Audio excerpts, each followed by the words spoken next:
Hello, hello, hello, and welcome. I am indeed the Texorcist, and this is the Texorcist Live. I'm Shane Moore. I'll be here for the next 2 hours, I guess, and we'll ring in the new year, talking about the Mandela Effect, something that has been in the that has been very, very popular, a very popular paranormal subject since 2009. It has been around and very mysterious and strange to say the least. But I will give you the definition of what the Mandela Effect is, in case you're wondering. Let's see. Let me get to that. The Mandela Effect is a term referring to a situation where a lot of people believe that a certain event has occurred when it actually hasn't. Now, I just want to say that that it hasn't happened, possibly on this timeline. Now we have, hey Mona, glad you joined us. We have, CERN, we have Geordie Rose from quantum D-wave computers, and different people like Elon Musk talking about simulation theories and how that what we accept as reality is probably a simulation, a computer-generated simulation, a matrix, if you will. And those of you that know me, the matrix rules.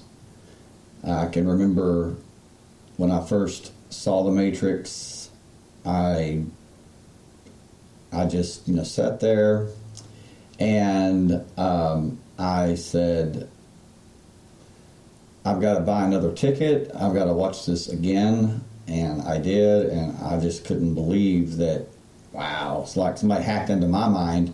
Hey, Nazreen. Hey, Jacob. Glad everybody's joining us. Yes, soon, just in less than 2 hours here, it's going to be 2020. That's amazing. It, I was thinking about how that, from the year 2000 to now, a lot can happen in 20 years. So much. It's just, wow. Incredible. But, so that's what I'm talking about is that, there's people that say, well, there's psychologists that say, well, it's a trick of the mind. It's the person's mind, the people's mind. It's playing tricks or whatever. It may sound confusing, but once you read the description or you understand the origin and the explanations for it, as well as some of the examples, you will understand what I'm talking about as far as the Mandela Effect. And I want to thank Jacob Ripple for suggesting this topic, because it's very interesting. And like I say, it's not something that I'm saying is true. It's not something that I'm saying is, false. Make up your own mind. It's much, much better that way. Just to ponder. But, for example, how many people remember Jiffy peanut butter? Jiffy peanut butter. There's there's a lot of people that they say yes. I remember eating Jiffy peanut butter. It was great, and yeah. Jacob says it's crazy. Seriously, it is. I mean, yes, they say I remember eating Jiffy. It was my favorite, and then well, the truth is there's Jif peanut butter and there's Skippy peanut butter, but there has never been Jiffy peanut butter. Okay, now that may come as a shock to some of you. Some of you may not. But another thing is when you think about movies, you have Star Wars. You have Darth Vader. What does he say to Luke? When does he say, Luke, I am your father? Or does he say, no, I am your father? I remember it as him saying, Luke, I am your father. Now, James Earl Jones, that played Darth Vader, has been on talk shows where they ask him, quote that famous line from Star Wars. And James Earl Jones says, Luke, I am your father. But the movie now, he doesn't say that. It's changed. He says, no, I am your father. He does not say, Luke, I am your father. James Earl Jones, the very actor that played Darth Vader, quoted, I think he would know more than anyone what the original line says, And, but it never was. At least on this timeline. Jacob, you say, I saw that in the theater when it came out. It was Luke, I am your father. I remember it as Luke, I am your father. And, but now, in every thing that you watch, you can watch DVDs, you can watch VHS, and that's what is so strange, unsettling, is when you think about it.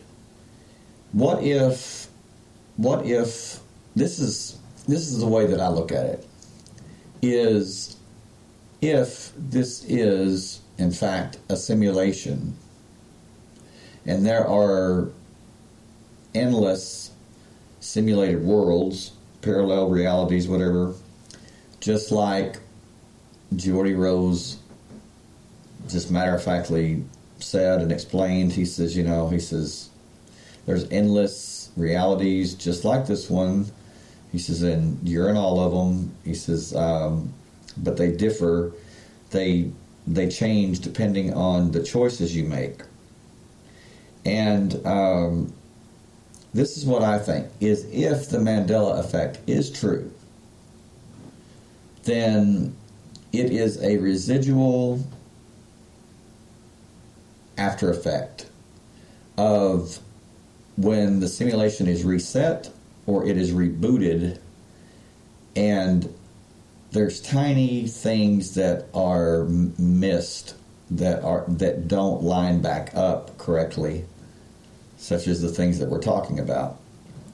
The term Mandela Effect was first coined by paranormal researcher Fiona Broom in 2009. It was then when Broom started a website which deals with her observations of this phenomenon. The idea behind the name and entire concept of the Mandela Effect occurred to Broom when she was at a conference discussing how she remembered the sad passing of the former South African political leader and anti-apartheid revolutionary during his political imprisonment in the 1980s. Only after many of the other conference attendees shared their own similar memories of this tragedy, she was shocked how many people were absolutely certain that this was actually what had happened, and many of them remembered his widow's speech at his funeral and all the news coverage from those years. The truth is, Nelson Mandela was actually released from prison in 1990 after serving 27 years. He then proceeded to become president of South Africa from 1994 to 1999. Nelson Mandela passed away from a respiratory illness in 2013 at the age of 93. So, that's where the Mandela Effect comes from. Jacob, you say, how about the Berenstain Bears? Yes. Those of, those people that remember it being Berenstain or Stein, Stein, it's now Stain, Stain. It never was Berenstain. It's always been Berenstain, which is really, how do you explain that? One possible way is that Geordie Rose of D-Wave quantum computing and Kindred and now Sanctuary AI, he said, tongue-in-cheek, he says, can you believe that we're being blamed for the Mandela Effect? And he just laughed. And he was kind of making kind of taking credit for it, but also admitting it, but, seemingly denying it at the same time, like I said, tongue-in-cheek, So you have to wonder, the guy gets through talking about these parallel worlds, parallel realities, just like this one, and that is the perfect description of a simulation. And if you have one simulation program, then you can have endless. You just copy it, you make a few changes. Now, I'm no computer programmer, but I definitely know that it wouldn't be difficult at all for a quantum computer to generate, very detailed, realistic simulation programs that we would accept as reality itself. Now, the only thing is what happens when the quantum computer, or I guess you would say the source, if you read the Church-Turing thesis or theory, that in each universe there is, in the very center or the very source of each universe is a quantum computer that created that and upholds it. And let's see, Mona says, couldn't it be that when they technicolored everything and revived the original Star Wars trilogy, they reworded it? I know they changed some things in the original movie since they had the means to do it, to make it more like Spielberg's vision. Maybe so, but there's people that claim that they have the VHS, where the original, or and that it's changed, that it has changed. And like I said, James Earl Jones the one who played Darth Vader. I mean, he would know the iconic line, and he says, Luke, I am your father. Not, no, I am your father. So, it's crazy. Jacob, you say, only it's never been that. It's the Berenstain Bears, and you said that your phone just tried to correct that to Berenstain. Interesting. You say CERN might have something to do with it. Yeah, it seems like that would be the case. You say if we do live in a simulation, we're in trouble because it's starting to have some serious glitches. Yes, I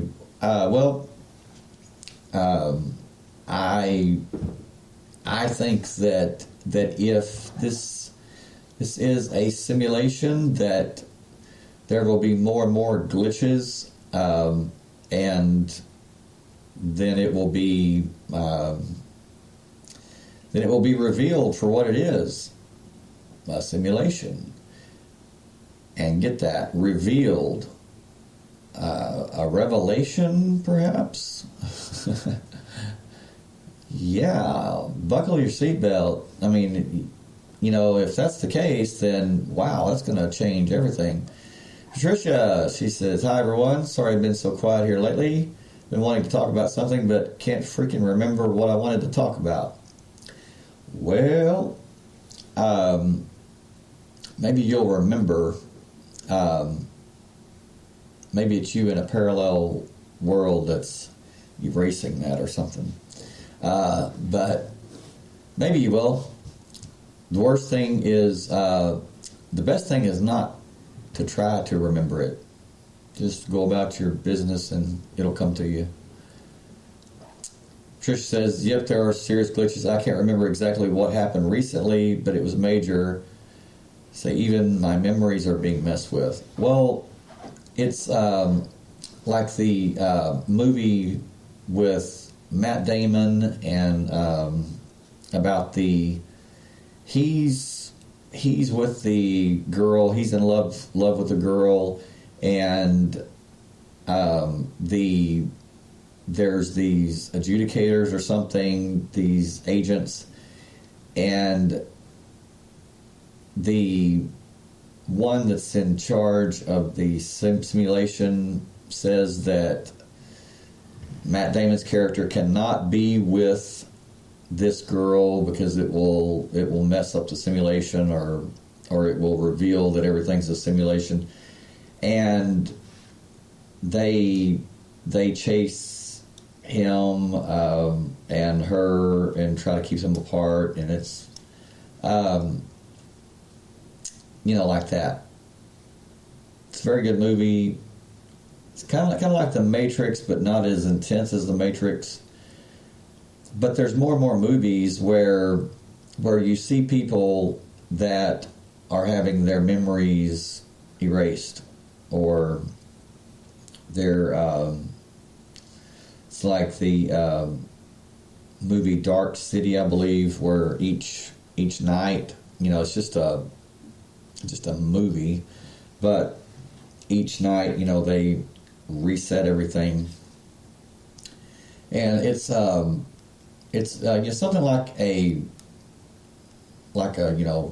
question that I formed when I was, I don't know, I was about 10 years old, and always thinking, just always, I don't know. But think about this. If there was a button that you could push to where that you would leave this world, this reality, and you would go to another world, another reality, and where you would have no memory of this reality, no memory of anyone that you knew or whatever, and they would have no memory that you ever existed So there would be no, you would feel no pain, they would feel no pain, and life or the simulation would go on as it was. Would you press the button? You know, like if I said, press this button and you'll go to a better reality, to, you know, better circumstances.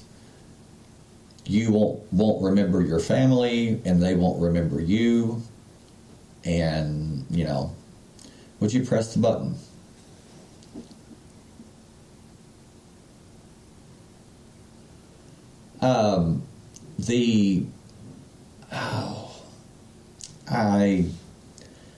I can't think of the name of the movie. If you Google Matt Damon, it's the something I don't collection agency or something like that. I'll have to check, but and see what that is. But I'll get that to you. But back to the button, these, Nazarene, you say very difficult decision to make. Okay. Well,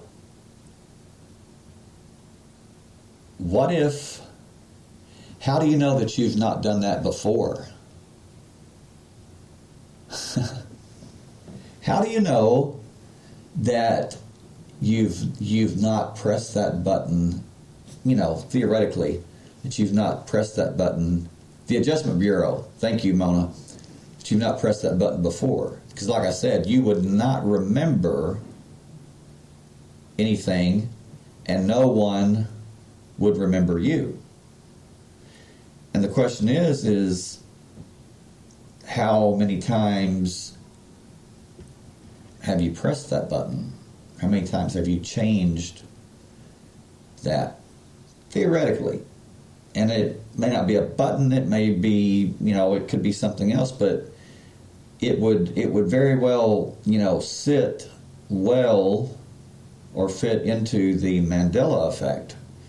Because despite the sincerest efforts of any programmer or whatever, there's still going to be people who are going to remember certain things, little things. And that brings me to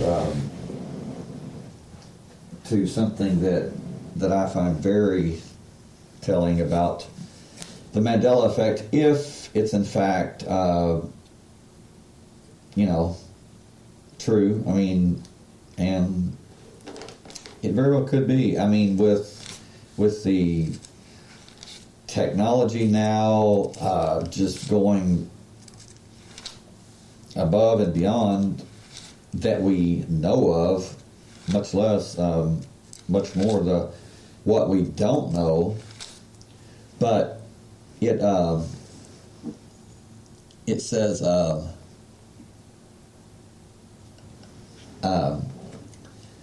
Jacob, you said it sounds a lot like reincarnation. Well, yeah. Basically, what I was talking about would be that you would not be born as a baby. You would be like inserted into the simulation, and it would be like no one in this one would remember you.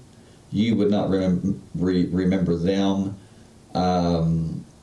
It's like your memories would be supplied in the new, simulation, and it's really deep, but certainly something to ponder, because it's like, what are memories? And that's what we're talking about as far as the Mandela Effect. We're talking about people remembering certain things. But in the book of Ecclesiastes, it says, chapter 1, verse 9 through 11, it says, "That which has been is that which will be, and that which has been done is that which will be done, so there is nothing new under the sun. Is there anything of which one might say, 'See this, it is new'? Already it has existed for ages, which were before us.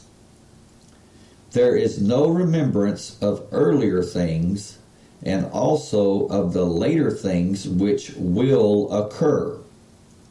There will be for them no remembrance among those who will come later still." Now, what is that saying? There will be, for them there will be no remembrance among those who will come later still. Those who will come later, there will be no remembrance for them? How can they remember if they haven't even been here yet? Whoa. That's deep. What's he talking about? I think he's talking about that very thing, that he's talking about that percentage, however small it may be, of those who do remember, those who do remember certain things, and they ask questions and they want to know, and it's like very much like that movie, The Adjustment Bureau, where the lead characters, they start asking questions, they start noticing different things, and basically saying, is this a program that we're in? And they are hounded to, they pose a problem, because theoretically they could crash the entire system, which was the core, which was the plot in the Matrix. Neo was the anomaly. The architect in the Matrix 2, he said, "You are the eventuality of an anomaly. Despite my sincerest efforts, I have been unable to eradicate from the system." He says, and whereby 99.9% of those in the Matrix accepted, the Matrix as reality. He said there's that small percentage that they didn't accept it. They noticed that there was something wrong with it, and he said that the first Matrix that he created, since he was the architect, he's the programmer, he said that people rejected it because it was too perfect. So he said that he had to basically tweak the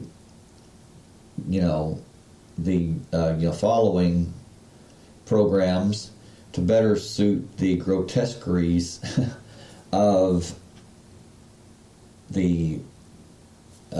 human nature, so they would accept it. And but of course, Neo was the anomaly, was the one that was a threat to the system itself. And then what happens? He crashes it. He crashes the system. How? By choice. And in the movie, the architect says basically that choice is an illusion for the most part. He says whereby 99.9% of people believed they had a choice when they really didn't.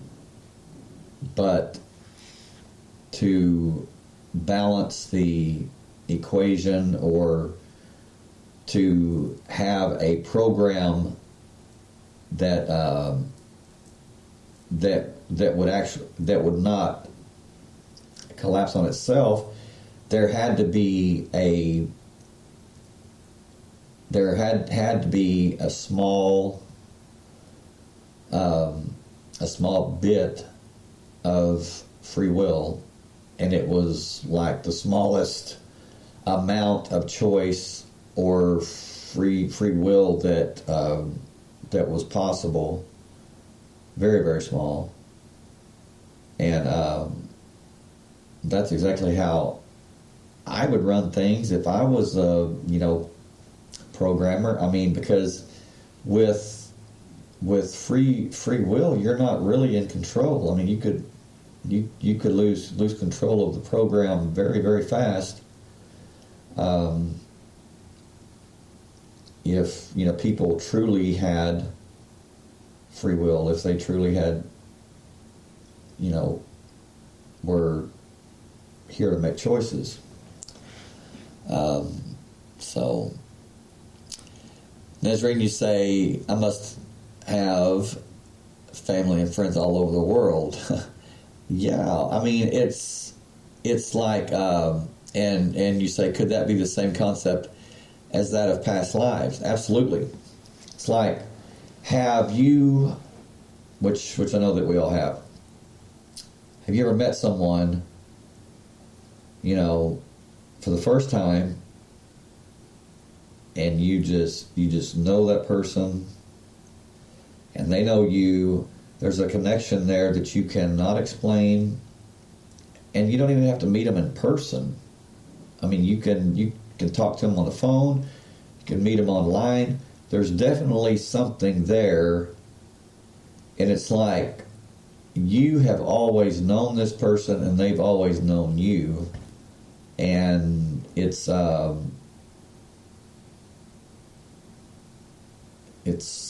really something. It's you'll know it when you experience it, because it's really can't even describe it. It's almost like you're meeting yourself.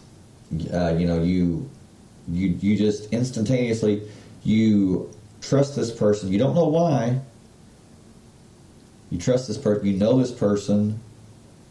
They know you, and sometimes it's like they finish your sentences, you finish their sentences, and you love them like a brother, you love them like a sister.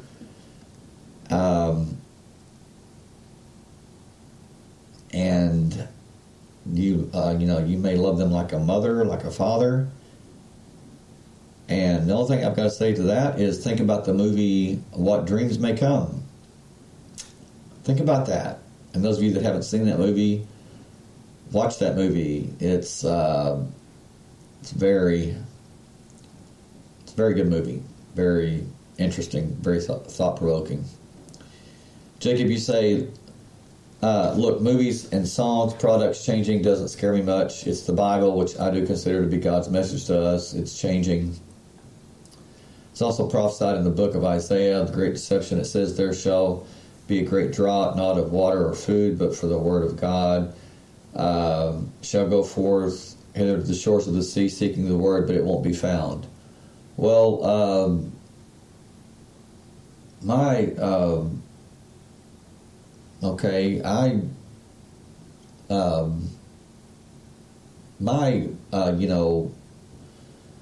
view on that, or belief on that is it people are saying, oh, what if the state comes in and they take all the Bibles and they confiscate all the Bibles and all of the your spiritual text and everything. It may surprise a lot of you, but I would be like, okay, all right, if that happens, it happens. Because what is the what is truth? Which basically that's what the spirit is truth and love. So they can take Bibles all day long. There's it's what is written in your heart. It's what you carry in your heart. That it's not the word. It's not the power of the letter. Like the Apostle Paul said, he said it's the power of the Spirit. He said it's not the power of the letter. It's not the power of the written word. He says it's the power of the Spirit, and that's my take on it. Now, says you say that the Bible is changing. And the Bible has changed so many times. It has been revised and changed. And there's people that say, well, it is the infallible Word of God. Sorry, wrong. It is fallible. I mean, the King James Version that people say, this is the original word of, and it has so many mistakes, so many translation errors. I mean, hundreds, if not thousands. So it's know yourself, know your own heart, and what come what may. But in my opinion, when it's all said and done, you're not going to be asked to show your Bible. It's going to be show your heart, what's in your heart, and that's going to be your ticket to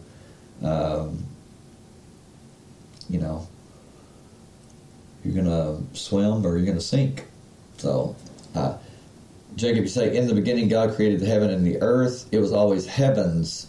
The wolf shall lay down with the lamb. Where's the lion?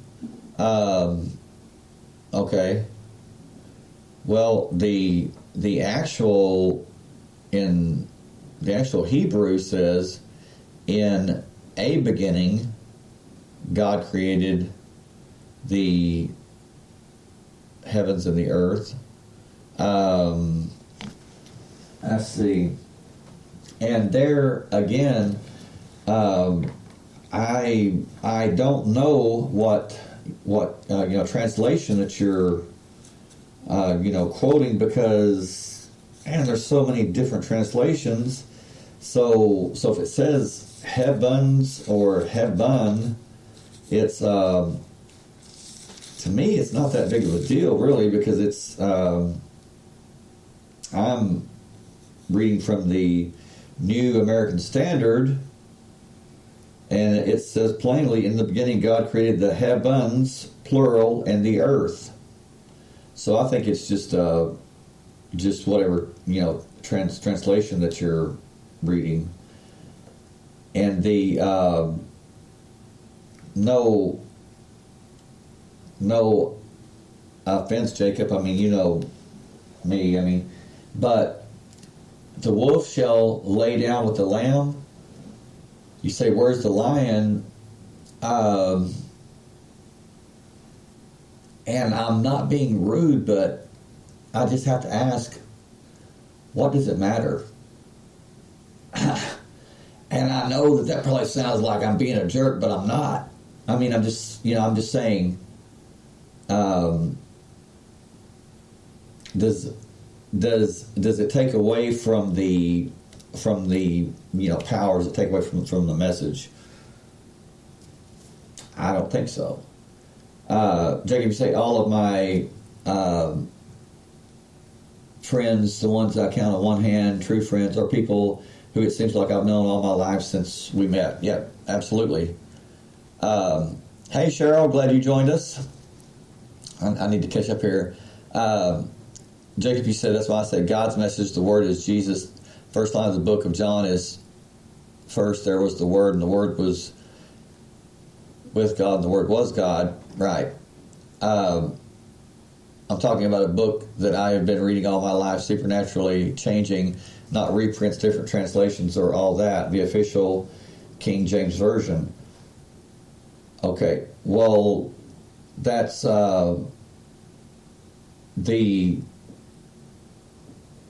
you said that the official King James Version. Now, that's tricky, because there's now the authorized King James Version, then there's the official King James Version, then there's the the reauthorized King James Version. I mean, it's just nonstop. Matter of fact, there's a literal, I think it's like a literal King James Version. So even then, it's like, what official King James Version are we talking about?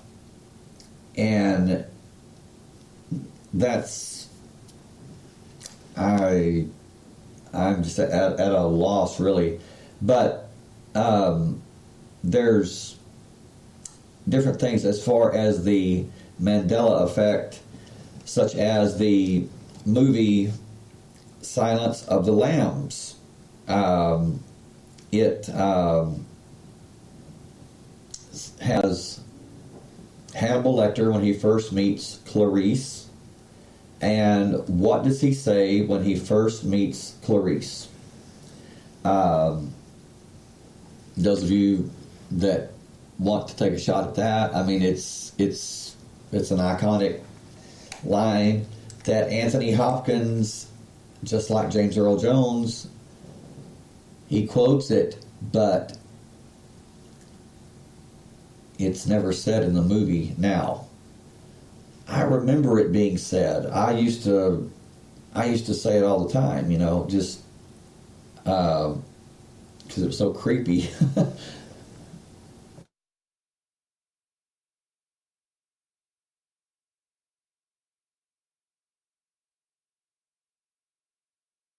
But he says, does he say good morning, or does he say, well, hello, Clarice? Which one does he say?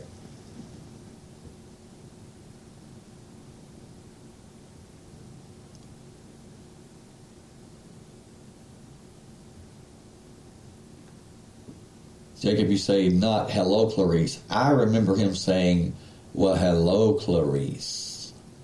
But now it's good morning. And I don't remember that. So, Cheryl, you say version is the key word. Someone's version isn't just the way they see it, not how it actually is. Right. And there are so many versions that, gosh, I mean, like you go into a Bible, store, like, Christian bookstore or whatever.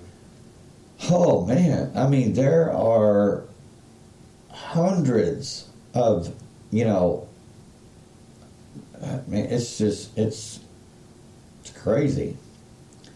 So, I mean, I think that there's a lot to it.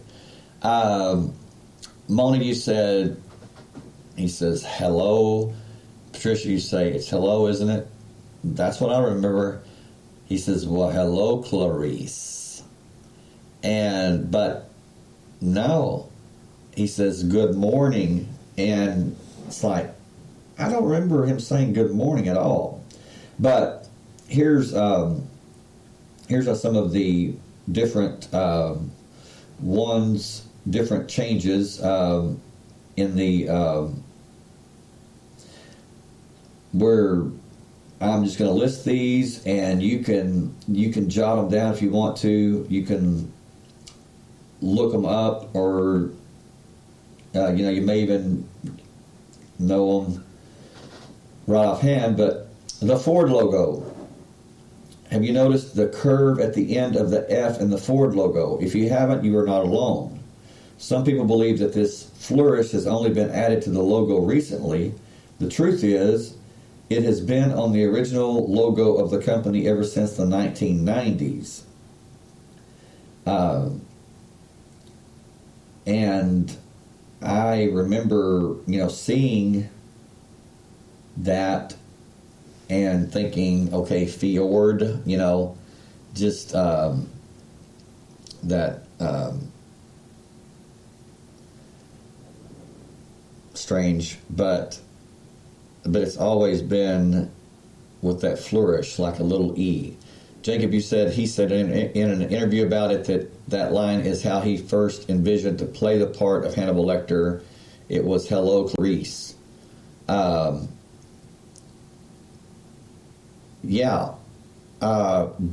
in the movie itself, just like Cheryl says, I would bet my next paycheck that he says, "Well, hello, Clarice."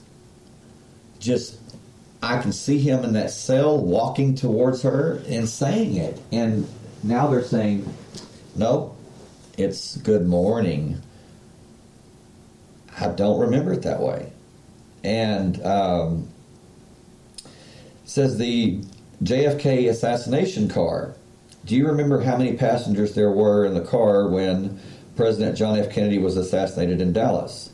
Even if you are too young to remember the actual events, it is likely that you have seen footage and films about this tragedy. The fact is, there is a common misconception that there were only 4 passengers in the car, 2 on the front, and JFK and Jackie Kennedy on the back. That's how I remember it. And I've studied it. I've studied the JFK assassination so much that I went to Dealey Plaza, and I kid you not, I was doing some in-depth research on bullet marks from the lining them up with the roof of the courthouse, which went straight. If it had come from the school book depository, that bullet would have had to have curved several times to, make that indentation and hit where it hit. I was walking back to my car, and a stretch limousine pulls up next to me walking. The windows are blacked out. Even the windshield, I can't see in. And it's going beside me at the rate I'm walking. I get in my car, and it's behind me. I back up, it backs up.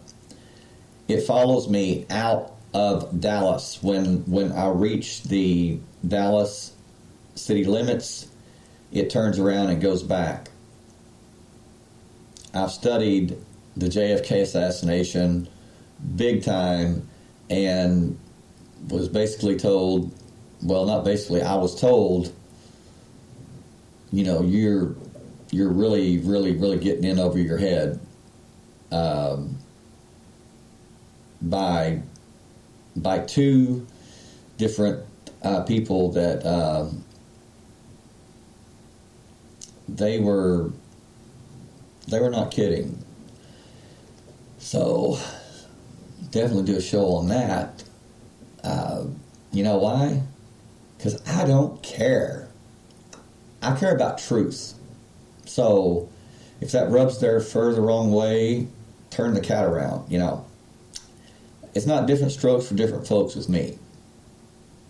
Truth is paramount. So,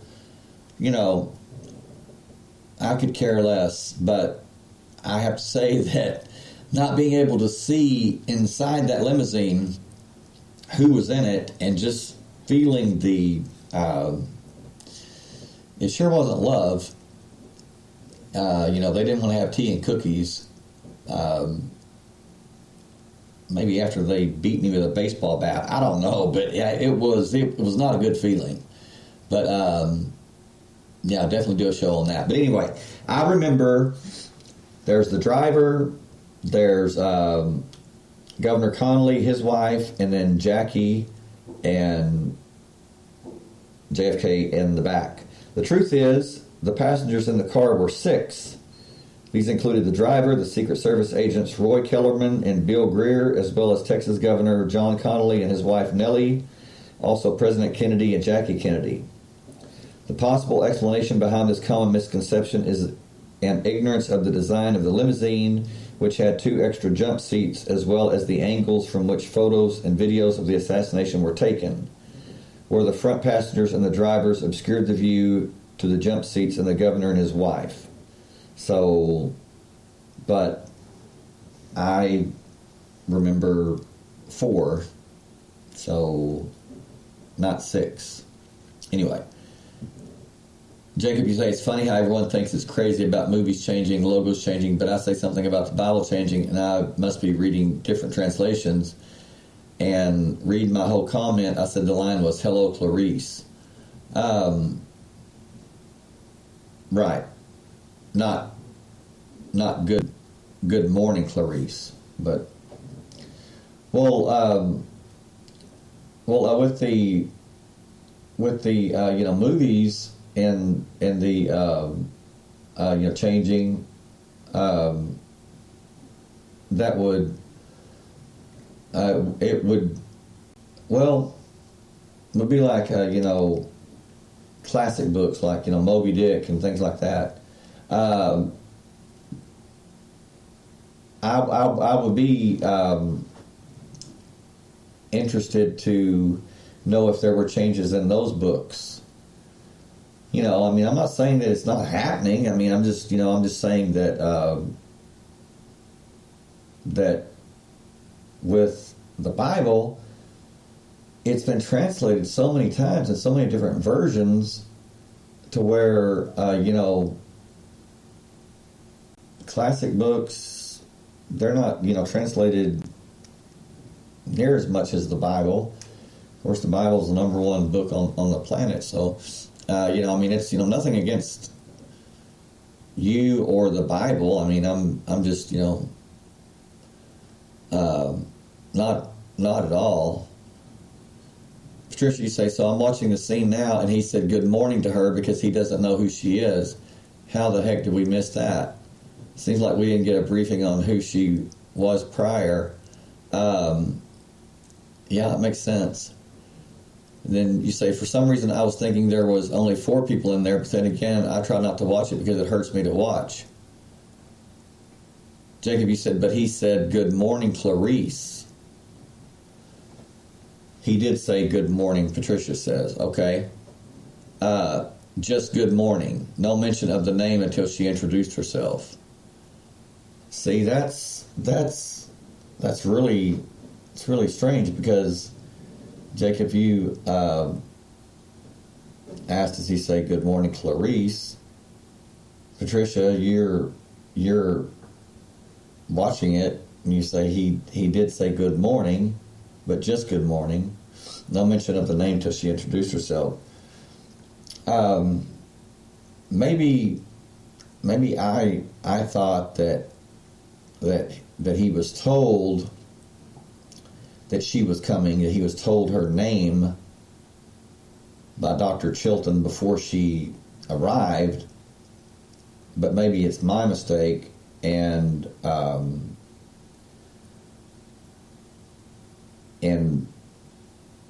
maybe he says that later in the movie. Well, hello, Clarice. I have no idea, but I really remember that big time.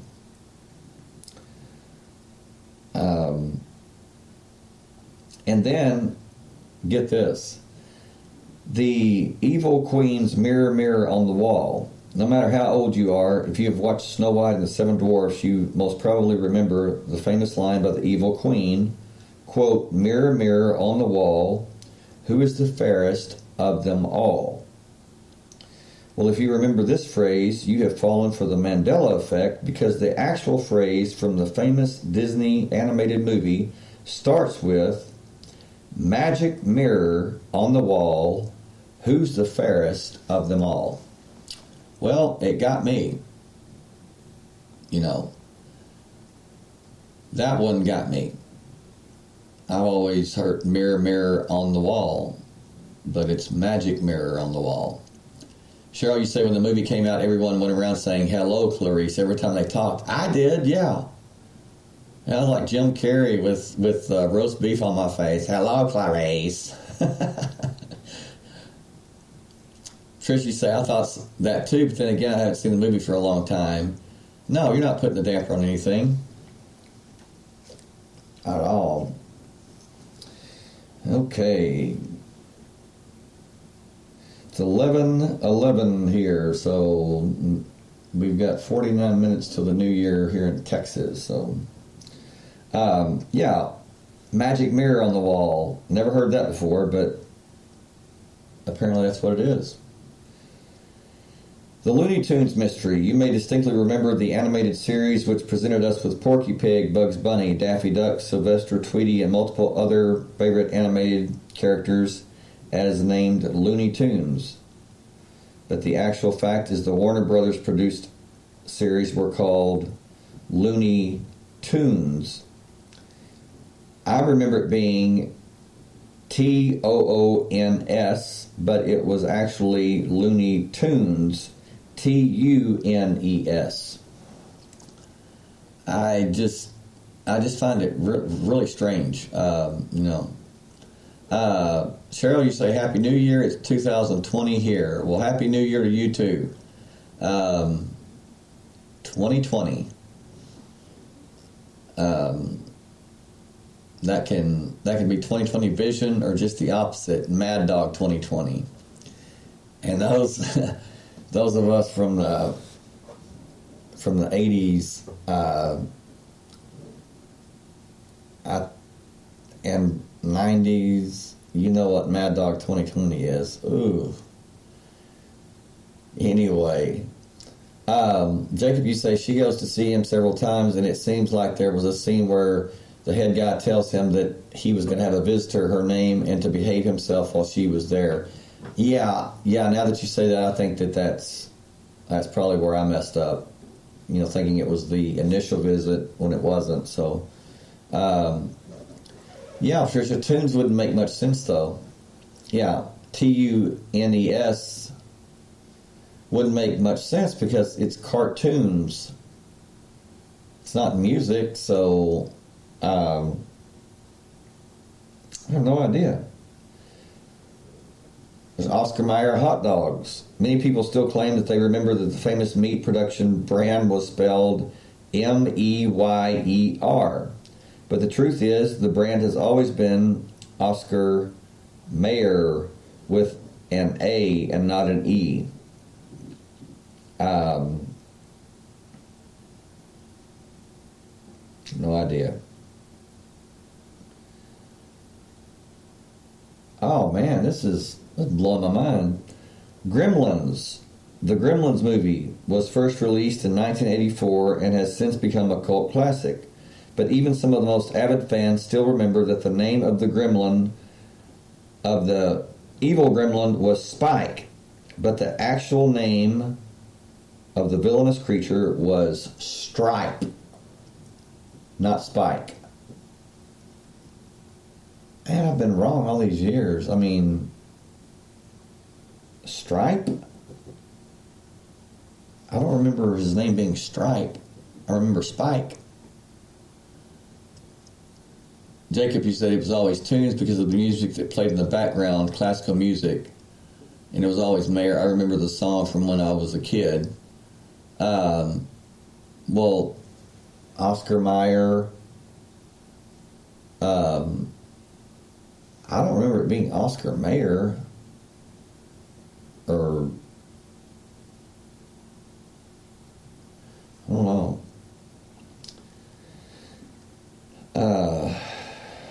Let's see.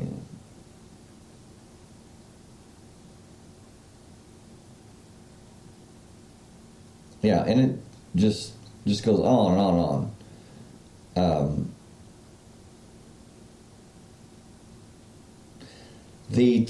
The Tiananmen Square tank man. Many people who recall the Tiananmen Square protest in China in 1989 remember a specific horrific scene of a soul man standing in front of an approaching tank and getting run over. Does anybody remember that?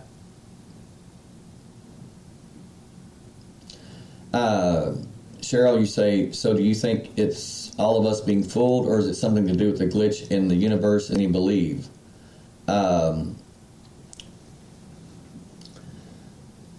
Personally, I think that some of it is just our minds playing tricks on us, like with me thinking that the initial meeting of Hannibal and Clarice, where he says, "Well, hello, Clarice." I was wrong about that. So maybe that has a lot to do with it. But I do think that there are glitches. It's like when you had the program and you reset it, or you copied it.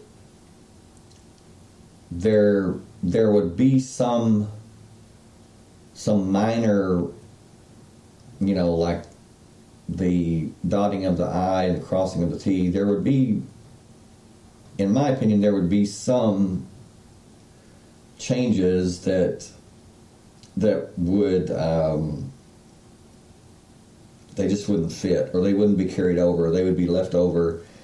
So there would be changes, and I think that could very well be the case, especially when you have people that are from CERN that are talking about the endless parallel worlds that we're all a part of, and if we're in each one of those, then there are endless copies of us.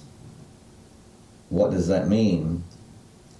It means that in my opinion, it means that we are avatars and we don't even know it. We've not only mistaken the simulation as reality, we've mistaken ourselves as being real. Our bodies, this is my take, is we have been conditioned, we've been programmed to, when someone asks you, who are you, to immediately we associate ourselves with our body. And that's, in my opinion, my belief is that is not true. You are a spirit. You inhabit a body only to get around in this 3-dimensional, actually 4-dimensional reality, but you are not your body. Your body is just that, it's an avatar. And so if there's multiple endless parallel realities, then there's endless versions of you. And I think that's what the powers that be, that's what they don't want you to know, because that would empower you. Why? Because how are humans controlled? Mainly by the fear of death, by the fear of physical death. I'll kill you. Well, changes most people's mind, and very quickly. But if you didn't associate yourself as with your body, with your, with your physical body, that would empower you a great deal, and that's what they don't want. Jacob, you say, I saw an old, Patricia, I'm sorry, you said, I just remember him standing in front of the tank. Okay. Says the actual fact is the man did approach the tank and got dangerously close to it, but he was forcibly removed from the path of the tank. The videos of this memorable incident show that the man, who is still unidentified, got away without being hurt or killed. Now, I thought he was, I didn't see it or anything, but I thought that he was killed. But there again, I was wrong. The canonization of Mother Teresa. Many people today believe that the famous Catholic nun and missionary Mother Teresa was canonized by the Pope back in the 1990s while she was still alive. The truth is, Mother Teresa was declared a saint by Pope Francis just a few years ago on September 4th, 2016.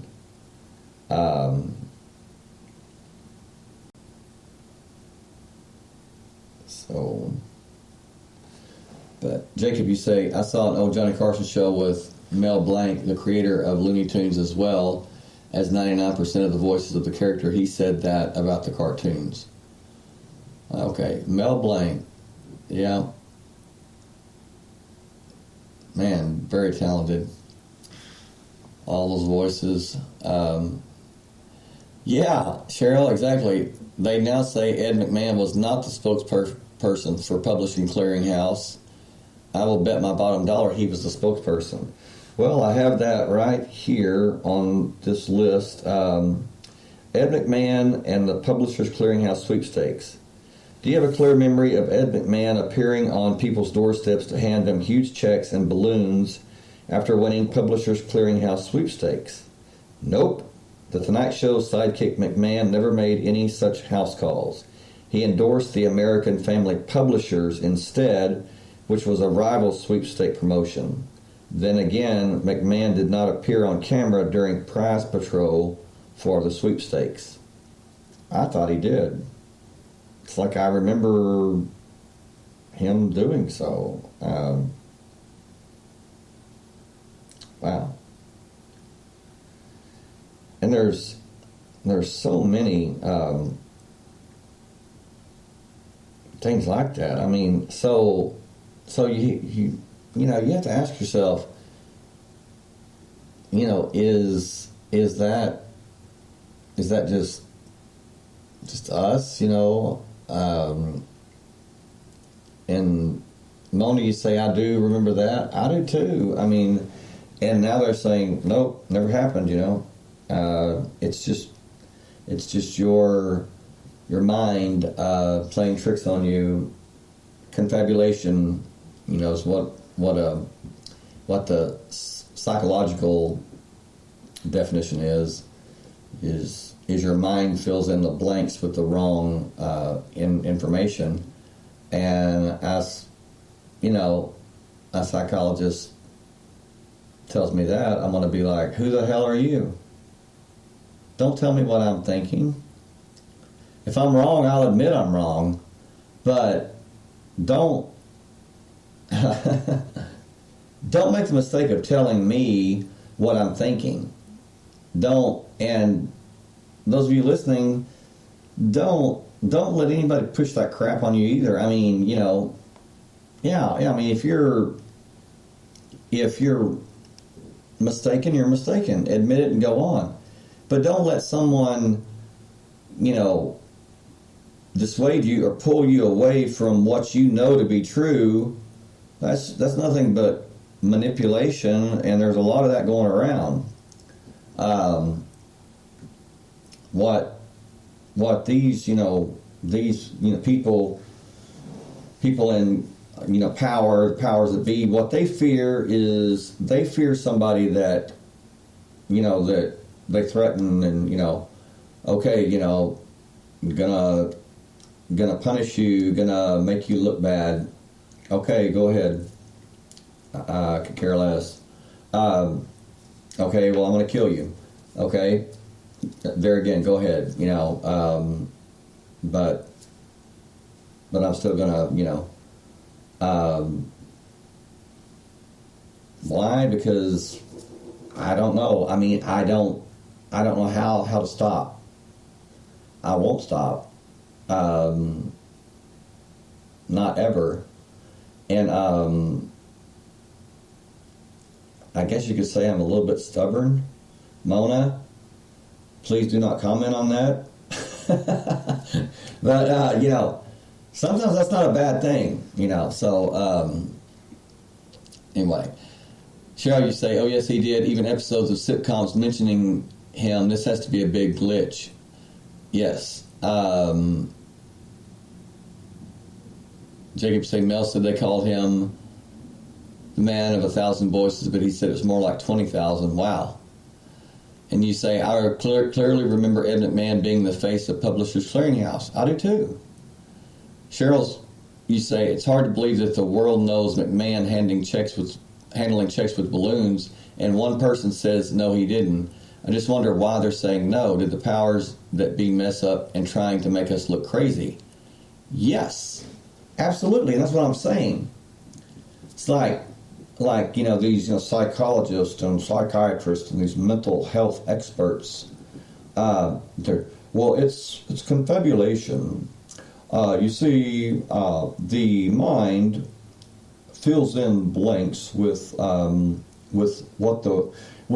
not with the facts, but with what the person remembers best. Shut your mouth and sit down, Dunsky.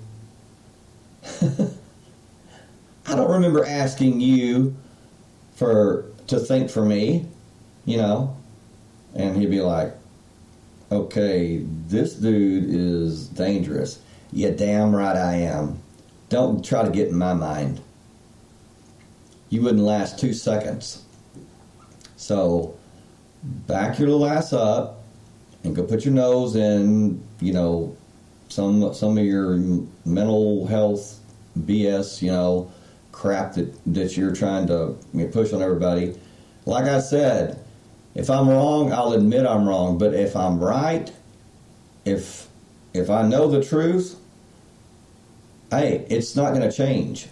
So, go back to worshiping Mr. Freud and whoever, and leave me the hell alone. So, yeah. And that's exactly what they do. And if they can't, if they can't change your mind, if they can't scare you, then they will try to discredit you. They'll make you look crazy, or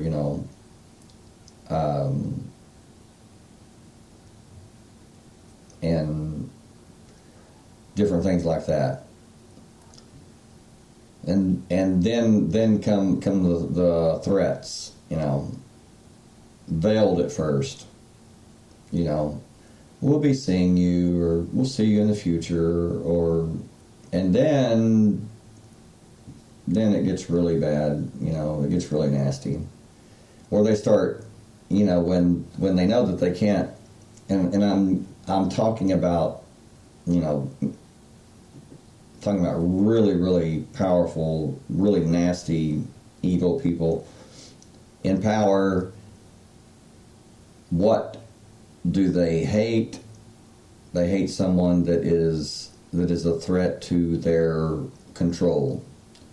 Someone that will not be controlled. Someone that's out of their control. What do? Well, eventually they threaten those that you love the most. They threaten your family. They threaten your children. They threaten your your family, which is man, I don't even know how to respond to that, but anyway, it's not good.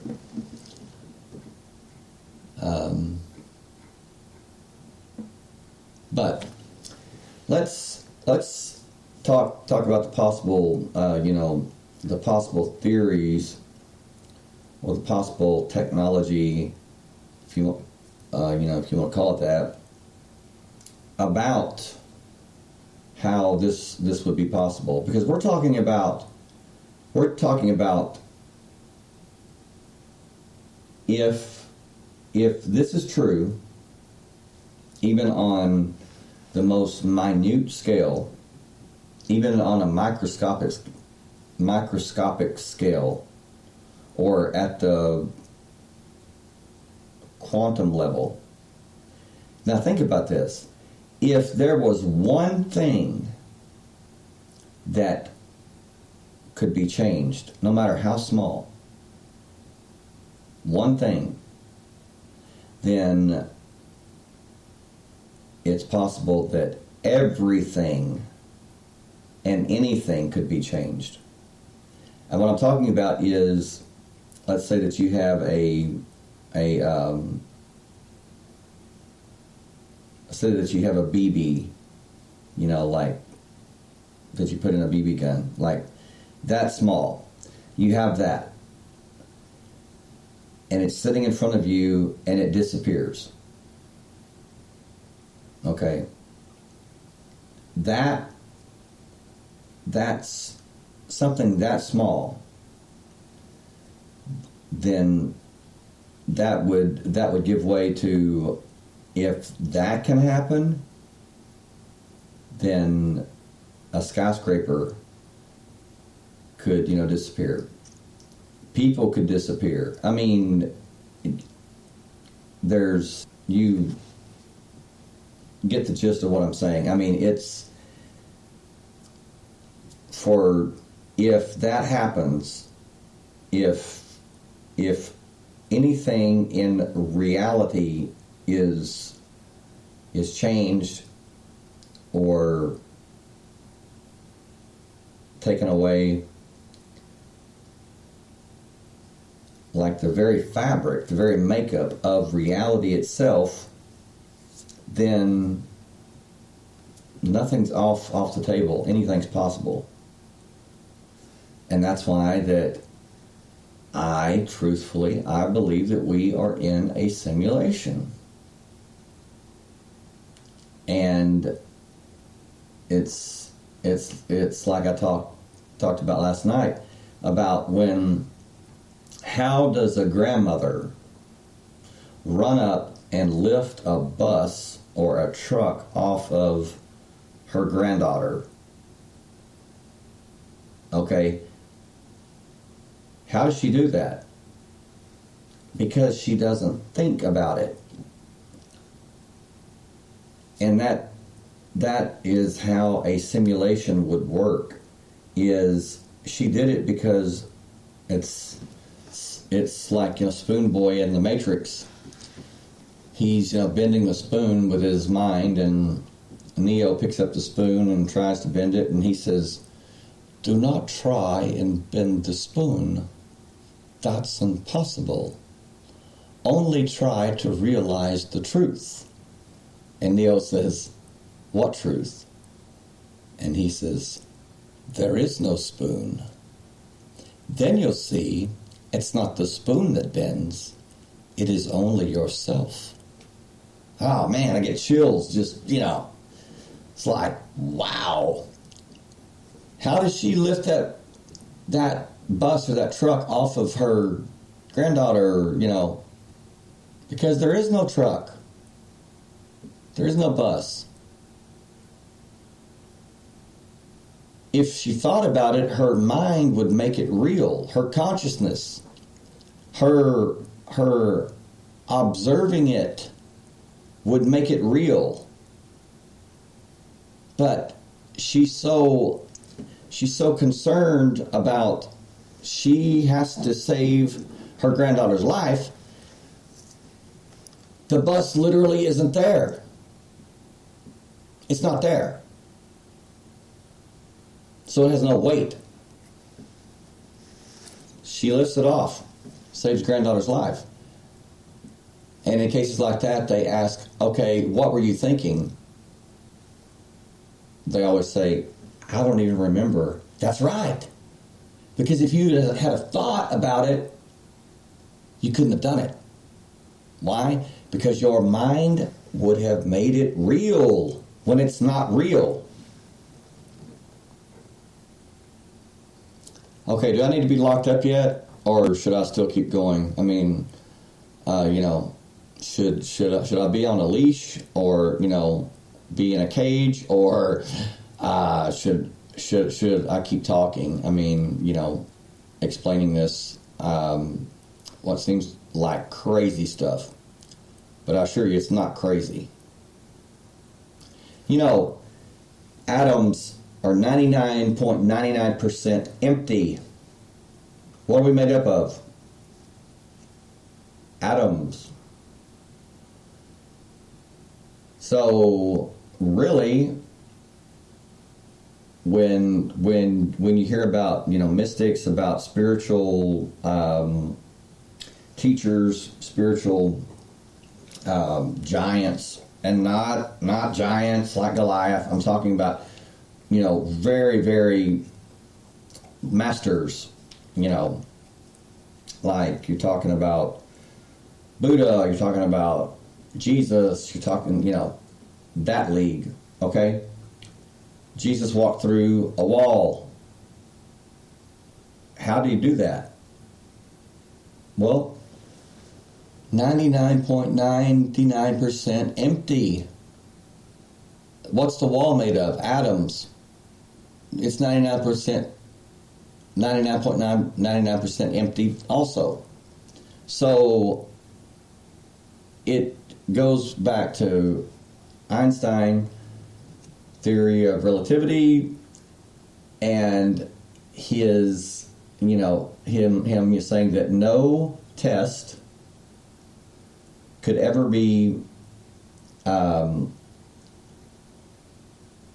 could never be uncompromised. It would always be compromised.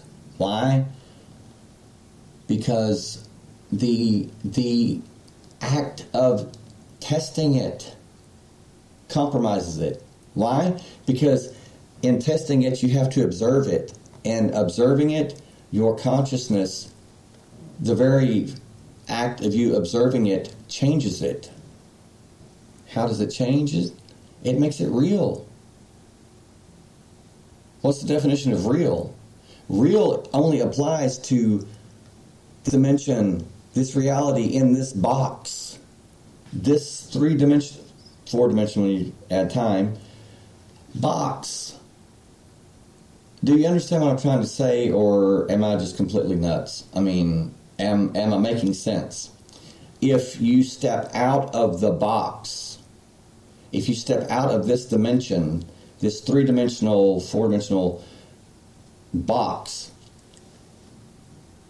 and you look and you observe outside of it, nothing's here. The very fact that you observe it, you make it real. Now, I don't know exactly how that works, but I know that it does. Einstein said, this is a real shocker, and I know that I've said this before, but the truth is there are many, and I believe that this may be the solution, maybe the answer to the Mandela Effect, okay? There are thousands, endless possibilities and probabilities, and they're all waves. They're just waves. They are hanging there in, just bear with me. They're hanging there in midair, waiting for what? Waiting for you to observe. Now think about this. You're in a room, or you are, somewhere. Behind you is nothing. Absolutely nothing. There's no ground, there's no sky, there's no room, there's nothing behind you but probabilities and possibilities. And that's, the wave, particle, they're waves. Until you turn around and you choose one of those waves to on via your consciousness, whether it's a choice or it's you make it subconsciously or whatever. When you do, all of the other waves, they fall, they crash, and the one that you focus on becomes a particle. It becomes real, as far as real applies, because it only applies in this dimension. It only applies in this box. So what does that mean? It means that now I'm coming to the point, okay? This is going to freak you out. But you're not already freaked out already. You people that play video games, when you're playing that video game, and I'm not talking about like Pong or I'm talking about the advanced video games now, the virtual reality, where you're in that world, you're in that virtual world, and you're running, and you're when you turn around, it's there 360 degrees. I mean, all the way around you, up, down, all around. Okay. When you're playing that game, is all of that game like you're playing? I don't play them, okay, but okay, like you're playing Grand Theft Auto. Okay. When you're playing that, is the entire program, is the entire world of Grand Theft Auto visible to you? No. Just sections of it. What sections? What's in front of you? Where you look. And if you turn around in these games fast enough, you'll see that there's nothing there, but it fills in. You can actually see it fill in. You can see the pixels fill in where there was nothing. There was no ground, nothing, and it just fills in. So that's how what we call reality works. When you're not looking at it, when you're not observing it, it's not there. Well, it's there as a possibility, a probability. It's there as a wave. Only when you observe it does it become real. Jacob, you say we're made up of particles, quarks, muons, energy, so theoretically possible for us to do the same. Absolutely. Absolutely. And that's what I'm saying. Particles are in a state of in-between dimensions until they're observed, and they become a wave or beam or wave or particle. Yes. Protons, quarks, muons, that's what atoms are made up of. Yes. And now they've gone even deeper and into quanta, and Yeah. You say the double slit experiment proved that protons only become a wave or beam when observed. Yes, they were wondering why. They're like, okay, we did this and sent these waves to this shield that had two slits in it, and to their amazement, they stopped and seemingly made a choice of which slit to go through, the top or bottom slit. And then when they did, became a particle, and showed up on the test or whatever.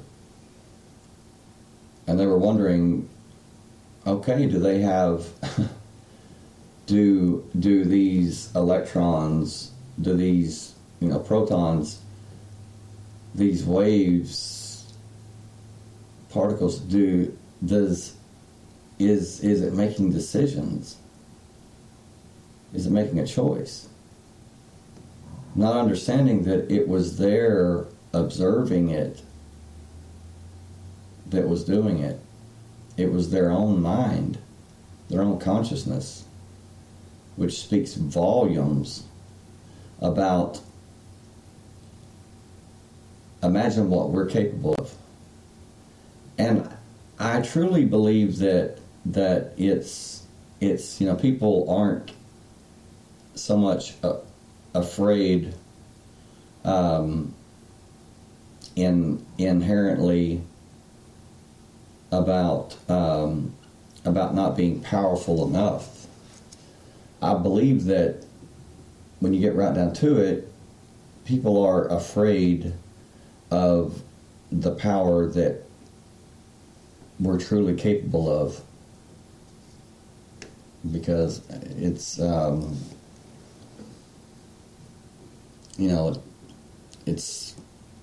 it's so powerful, it's frightening. I mean, it certainly can be.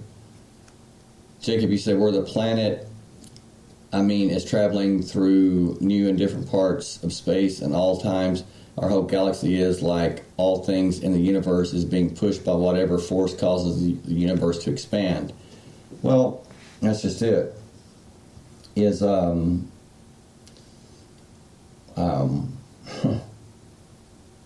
this brings up so much. I mean, it really does so much. It just goes so deep. If this is a simulation, then I guess it would be like the Truman Show. This is going to sound really crazy, but why stop there? That's my motto. Why stop there? If this is a simulation, then there is no Earth. There's no space. There's no time. There's no galaxy. There's no universe. There's no universe that's expanding. It's all part of the program. It's all part of the system. And truthfully, I believe that is what the Bible is talking about in the book of Revelation when it says, and the sky rolled up like a scroll, and that was the revelation. And then it says, I believe it's in chapter 20 verse 10, it says, and he stood on the shore of the sea and said, and time shall be no more. What's that saying? Well, to me it's saying that's the revelation, is that their time never existed. And what does that mean, that the sky rolled up? the dimension, the box that we're in is opened to what? Open to what it really is, a program. Time doesn't exist. If time doesn't exist, then space doesn't exist. You can't have space without time. You can't have time without space. Because what is time? It's the measurement of the distance between 2 points. Space. How long will it take you to travel between the 2 points? Space. So you can't have time without space. Just like you can't have electricity without magnetism. Electromagnetism.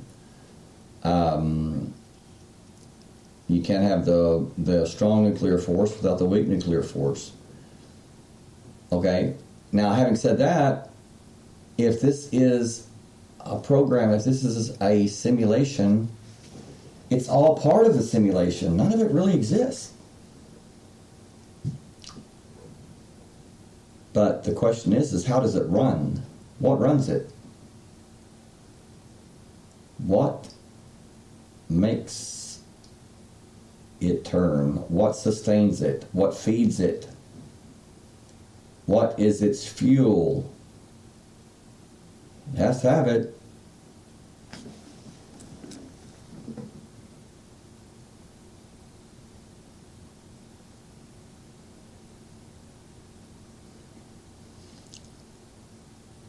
Jacob, you say, when particles become entangled and then separated, they communicate with each other instantaneously, no matter how far apart they are, faster than the speed of light. Yes. Instantaneously, and matter of fact, even faster than instantaneously. What I mean by that is the answer arrives before the question is asked. No kidding. And then you say, hey, I feel like I'm being observed constantly, so the Truman Show sounds right to me. Well, there you go. People say, that's paranoid. Well, it's not paranoid if you're really being observed. And I believe most people are. Matter of fact, I believe we all are. I don't believe there's anyone that's not being observed. But if this is a simulation, what gives it, what sustains it, what makes it run?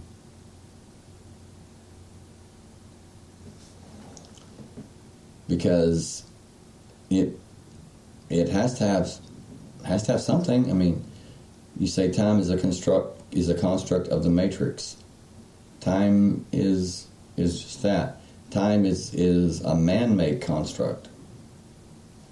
Outside of this box, outside of this three-dimensional reality, this program, time does not exist. Like Einstein said, he says, everything is happening all at one time. Time is a point. Time is a point. It's not a line. It's not linear. It's all happening at one time. It's just that we don't have the vantage point to see it. So, if we did, then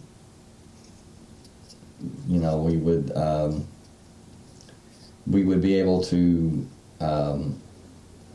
we would be free of this box. We would be free of this, I guess prison, if you want to call it that. Because, think about it. And I'm not trying to, be a downer or anything. We got 5 minutes here in Texas until the new year, so. But what is this life? I'm not, life is what you make it, but, you have to admit, I mean, it could be a lot better. It could be a lot better. And there's a lot of pain, there's a lot of sorrow, there's a lot of grief, there's a lot of anger, a lot of problems in this world. I mean, big time. So in many ways, it's like a prison. And when we're born, what happens? We begin to die physically. So, yeah, I would say that it's a type of prison. I mean, or definitely a school where we learn. And how do we learn? We learn through. We learn in the valley. We learn in the dark valley. We don't learn on the mountaintop. We learn through our mistakes. We learn through pain, and that's unfortunately that's the truth. I mean, it's not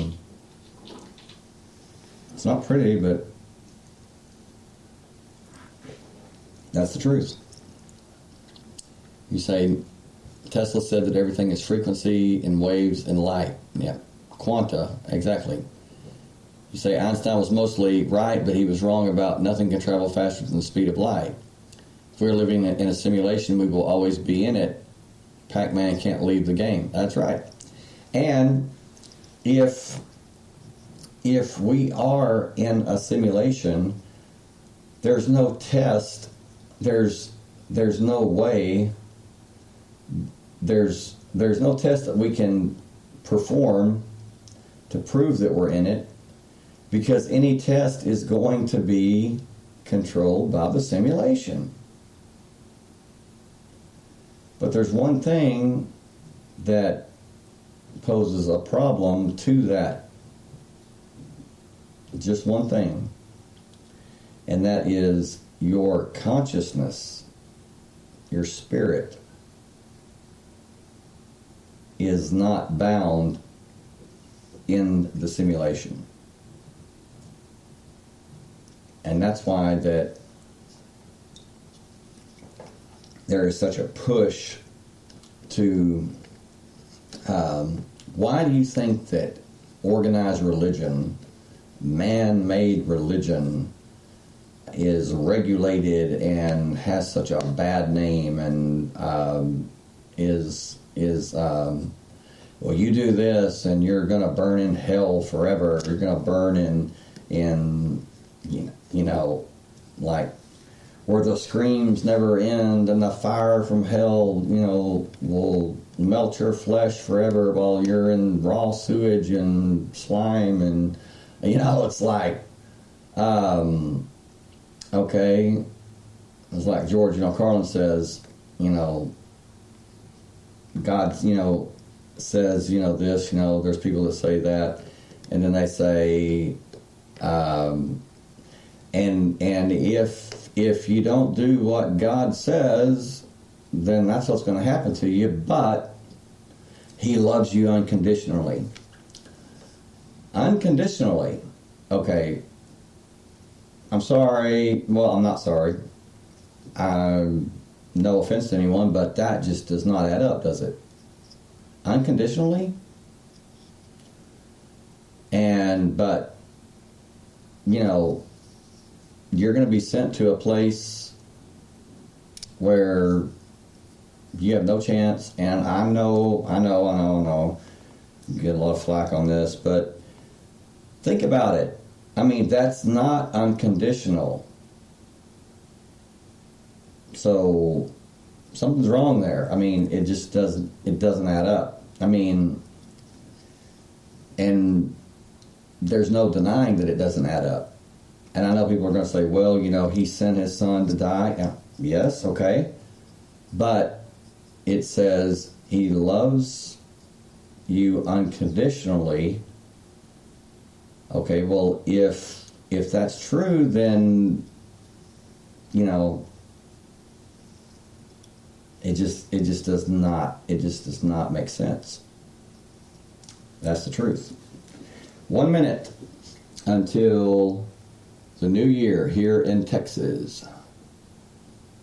Jacob, you say physical being the ultimate virtual reality game. Yes. You say if we're living in a simulation, so what? It's our reality that makes it just as real as anything else. There's definitely conditions. Yes. Cheryl, you say, sometimes I think people need religion to scare them, and it is preached that way to turn others' lives around and scare them straight, as to speak, if that makes sense. Yes, it does, but I'm glad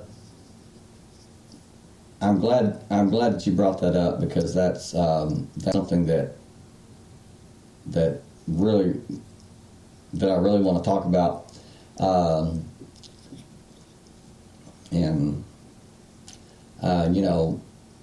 Jacob, Cheryl, Mona, those of you that are listening, I really, thank you so much. I mean, it's we've gone an hour and 45 minutes. It's just become 2020, so this is what I'm going to do. One of my New Year's resolutions is, you know what? I don't care about the time anymore. If we're having a good show, a good discussion, hey, no time constraints. I'll go as long as I want. So, I mean, I'm not going to stop at 2 hours. I'm not going to stop at an hour and a half. I'm not going to put, So, that's my New Year's resolution. Happy New Year, everyone. Here in Texas, it's just midnight. Happy New Year, Mona. Love you. And Happy New Year to everyone. 2020, may it be a great year. And I think there's going to be a lot of surprises this year. I pray that it is, I hope and pray that it is different than 2019. Man. Let's all turn around and shake the dust off our feet of 2019 and be done with that. Damn. Yeah, 2019 was not my friend. Anyway, Cheryl, what you said really hit home. Sometimes I think people need religion to scare them, and it is preached that way to turn others' lives around and scare them straight, so to speak, if that makes sense. Okay. The problem that I have with the hellfire, brimstone, preaching is, well, I mean, I don't really have a problem with it, but, look at it this way. It's like, people, they're, told, okay,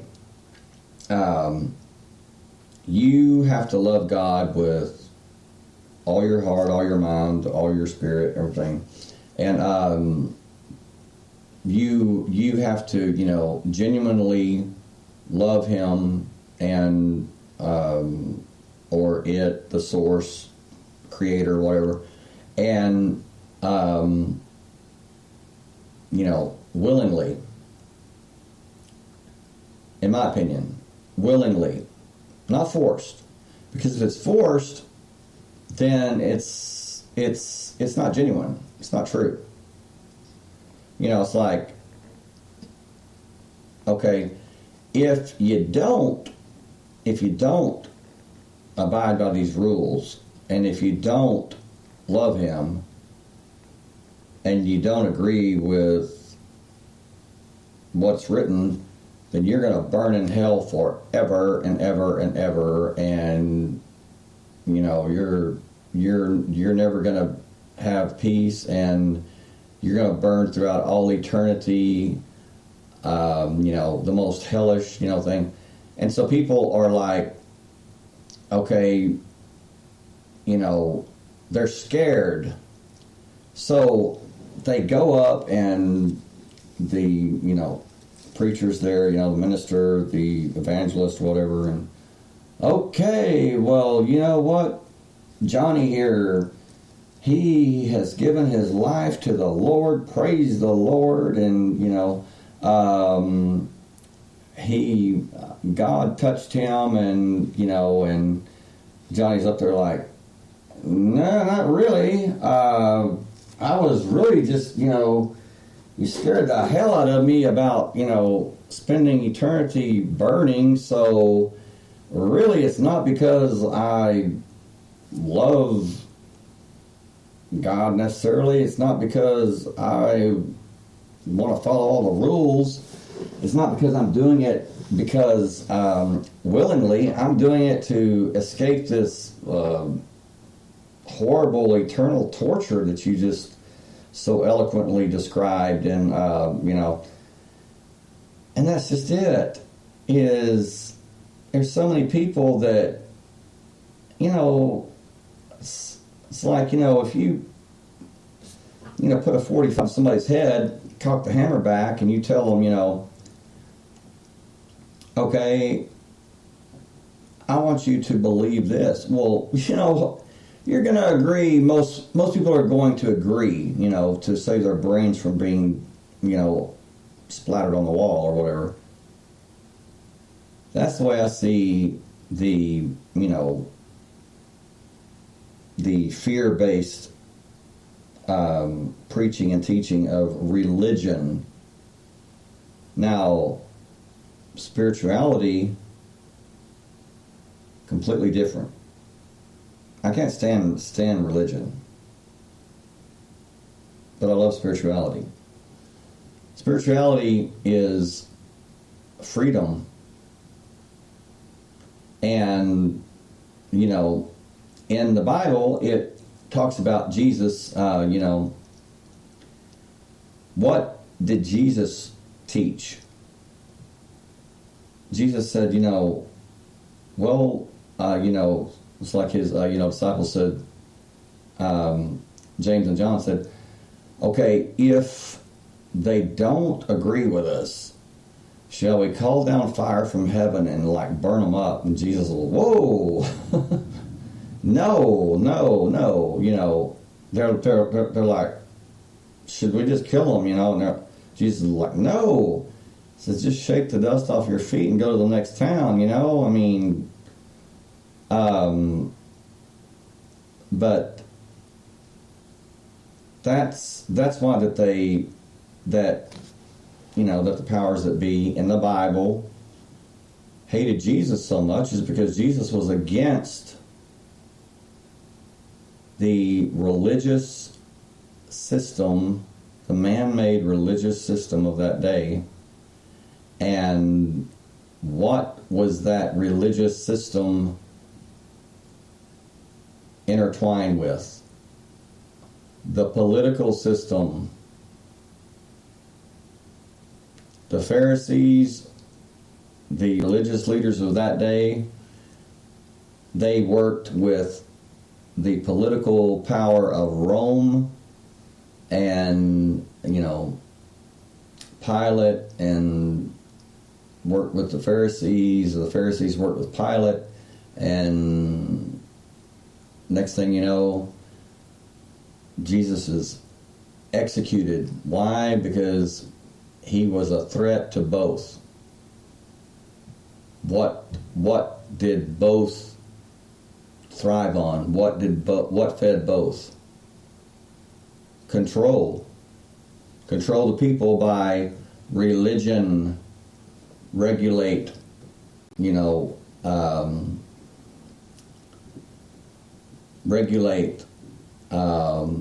pull back, regulations, rules, and Jesus said, he says you gain one person, you gain one proselyte. He says, you proselyte one person. He says, by the burdens that you put on them, these rules and regulations, he says, you make them twice the son of hell as you are. He says, because that's where you're from. You're from hell. He says, you're evil, And same thing with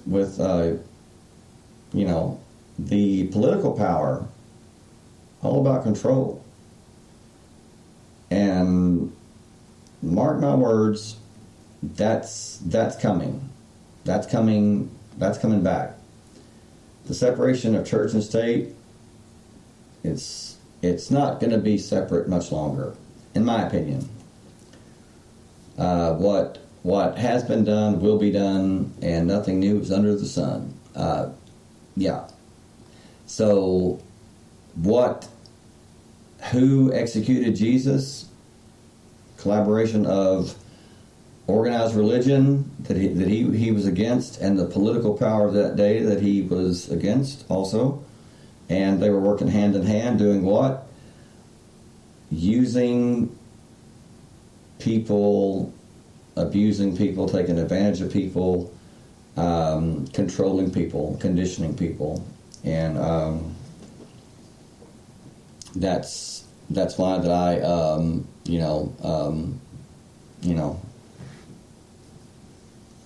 it's why truth is supreme. I mean, truth always is and always will be. Jacob, you said he sent his son to die, believe in him or go to hell, unconditional. Of course, it never says in the Bible that God loves us unconditionally. And, well,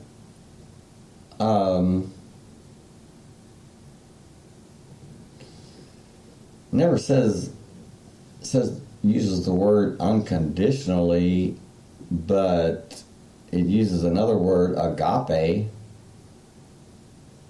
which is Greek for unconditional love. I mean, it's like it's not based on what you do or what you don't do. Agape love.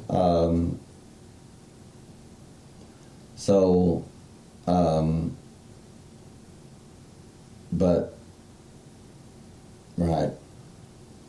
Cheryl, you say time is not of essence during a great podcast. I agree, and that's just something that I've always loved is great conversation, deep conversation, and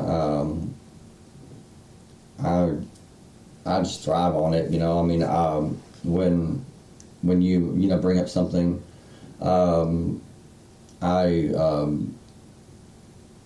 don't know. I just love it. It's like I learn so much each podcast from different things that you people bring up, and that's why that I do it live. People say, "Oh man, you should pre-record your podcast.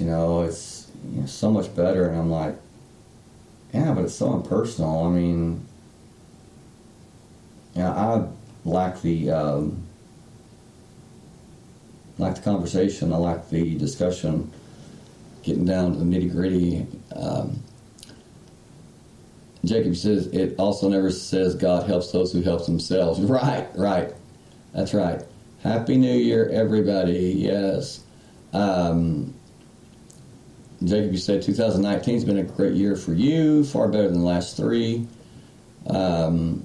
I guess 2019 wasn't so bad. It was December.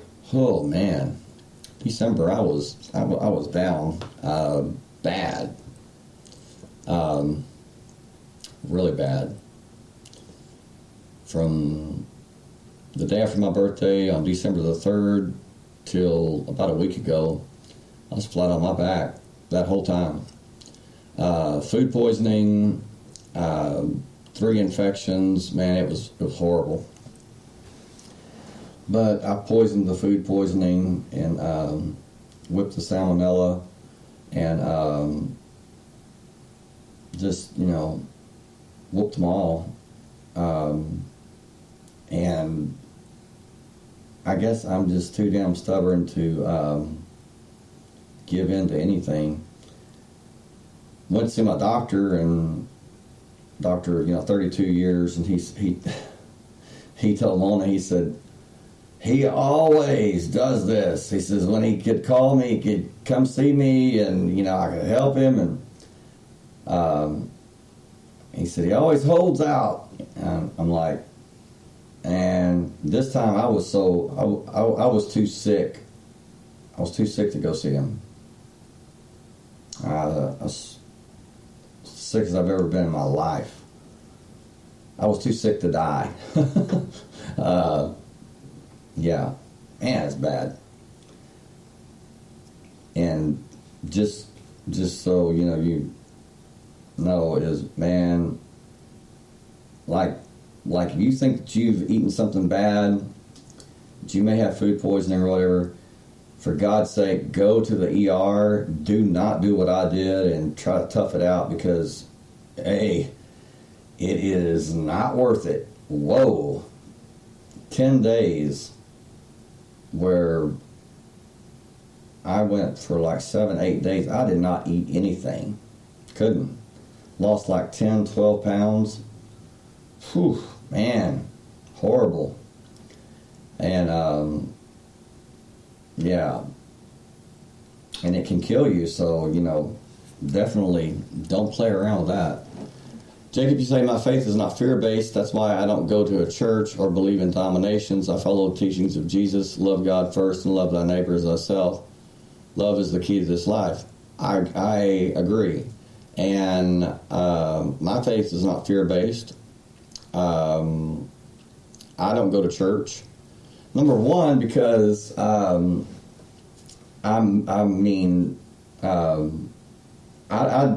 don't mind going to church, but, to be honest with you, I endure it. I don't enjoy it. I don't enjoy sitting and watching some man who, or woman, that's up and above everyone else on a stage, which is nothing more than a show most of the time, talking down to everyone else, dressed to the nines, and most of the time using terminology that flies over the heads of everybody. They could care less, it's just how they look and how they sound, and a lot of them. And it's like they're talking about God will bless you if you do this, God will bless you if you do that, and the whole time I'm sitting there looking at them thinking, okay, but do you practice what you preach? And if it wasn't for these people that you are putting down and like tearing up, they're such sinners and they're reprobates and they're so bad and everything. If it wasn't for them, would you be wearing that suit? Would you be wearing that dress? Would you be driving that car? Would you be living in that house? Would you have that pearly white Joel Osteen smile? I'm sorry, had to say that. Would you be flying in first class? Would you have the private jet? Would you have this? Would you have that? No, you wouldn't. So, church, yeah, I'm a really, really big hit at churches. Especially when like if they don't know me or whatever, and they do something like question, like Bible study, and hey, gonna have question and answer time. I have literally been in churches to where I was the only one with my hand up, and the pastor is like, okay, does anybody have a question? And I'm like with my hand up in the air, standing up, like looks right through me. Okay, so nobody has a question. So I asked the asked, one of the pastors later, I said, why didn't you call on me? And he says, truthfully, because I am not going to, I'm serious, this is what this guy told me. He says, I am not going to be asked a question that I cannot answer in front of my congregation. And I'm like, whoa, excuse me. I mean, I am, wow, really, okay. So, yeah. And then he gets up and preaches on how you should be humble and practice humility and not be so proud. And okay, next, and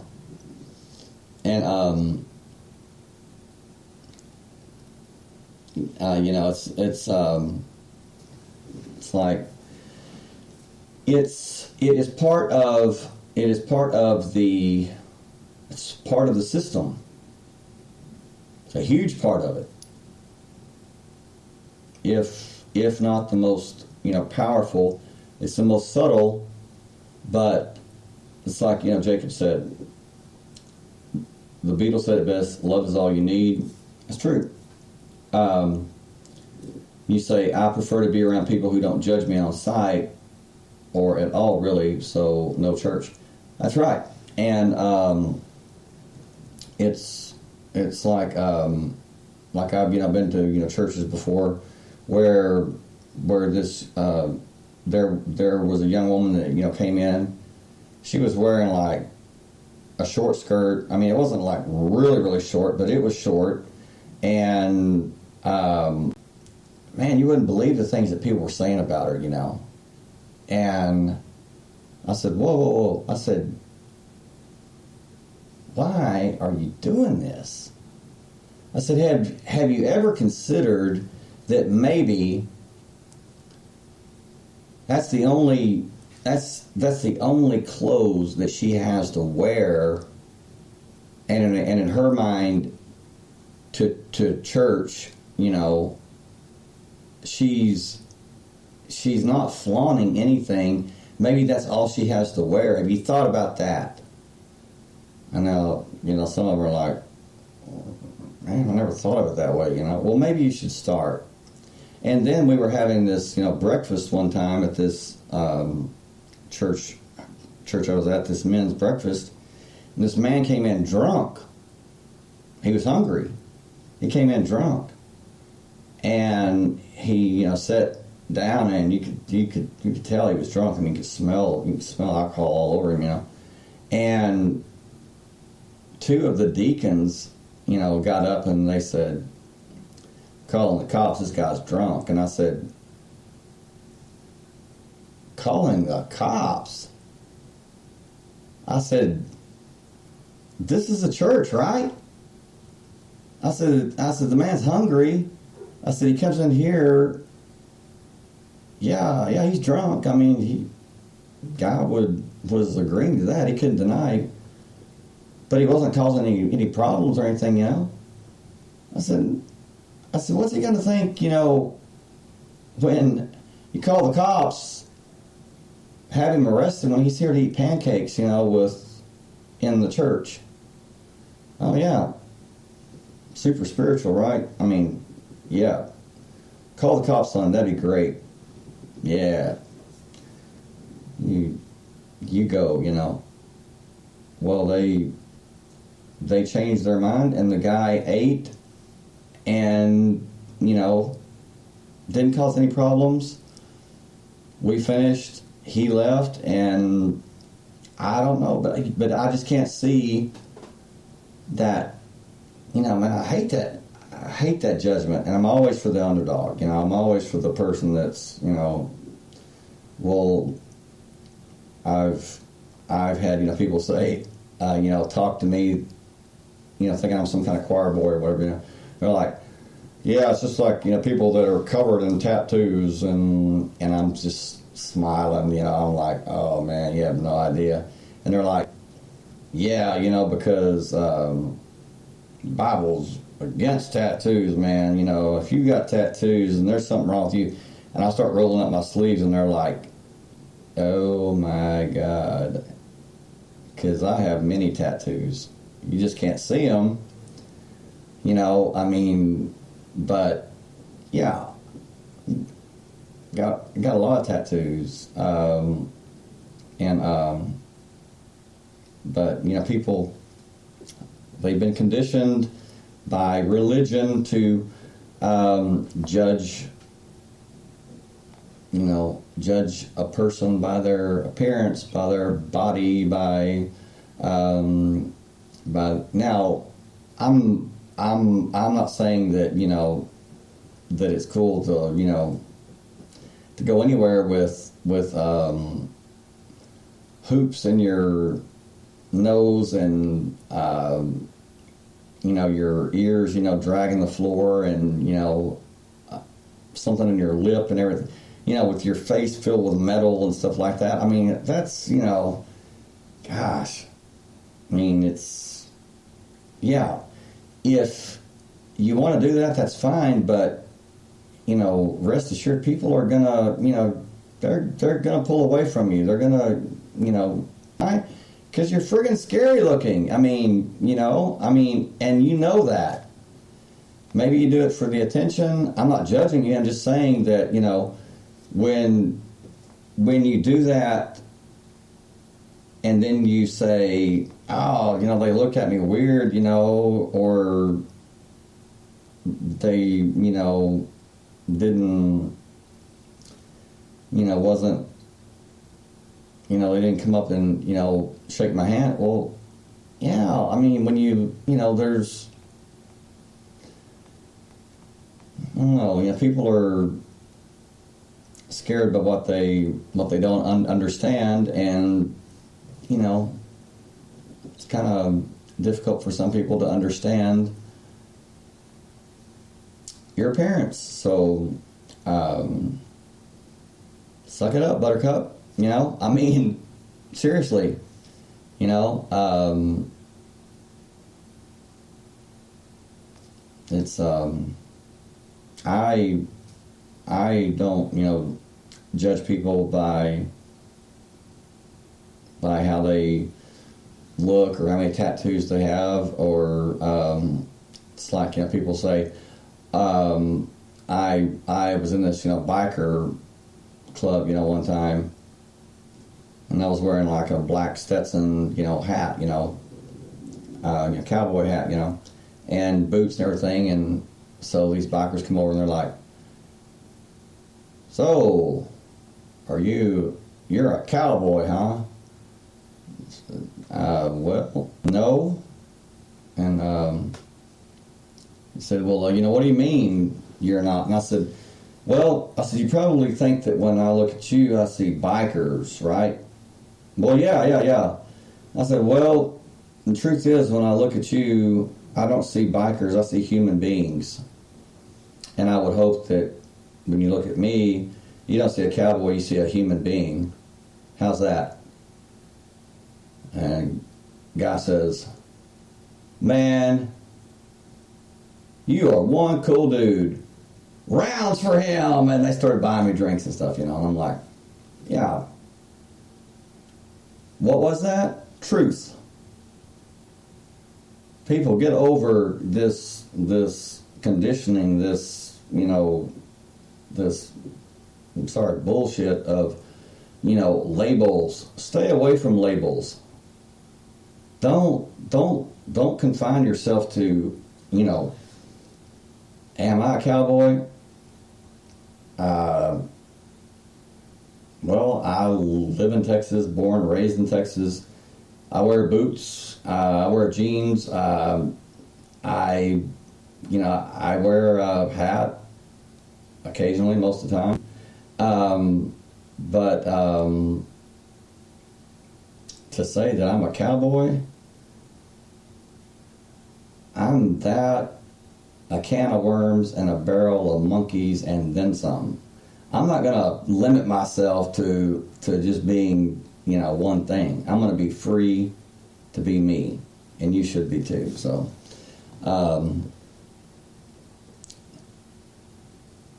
you say, Jacob, you say, I've been that guy. I got a tattoo or 3. Yeah, you're about like me. You got some. So you do have some tats. Yep. You know, Jacob. We did compare, didn't we? And then you say some of the smartest and most loyal people I know have tattoos all over their bodies. True fact. Well, that's true. I mean, yeah. Just because, you know, a person's appearance, hey, doesn't mean anything. And loyalty is priceless. I mean, it really is. And that's something that I dealt with on the relationship podcast that I was doing. And man, I'm not going to go into it, but yeah, loyalty is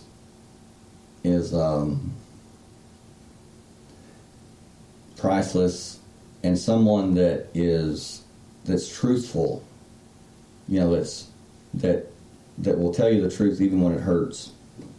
Priceless. And that's what I want. I want somebody that's going to tell me the truth even when it hurts. Don't hide it from me. Don't that's no good. I mean, it's just it's bad, because sooner or later the truth's going to come out, and whether it's me or somebody else, anybody, they're going to find out. Sooner or later they're going to find out, and it's just much better to be truthful, upfront, and that's a friendship. That's a relationship. That's a healthy friendship, relationship. Anything less is just not.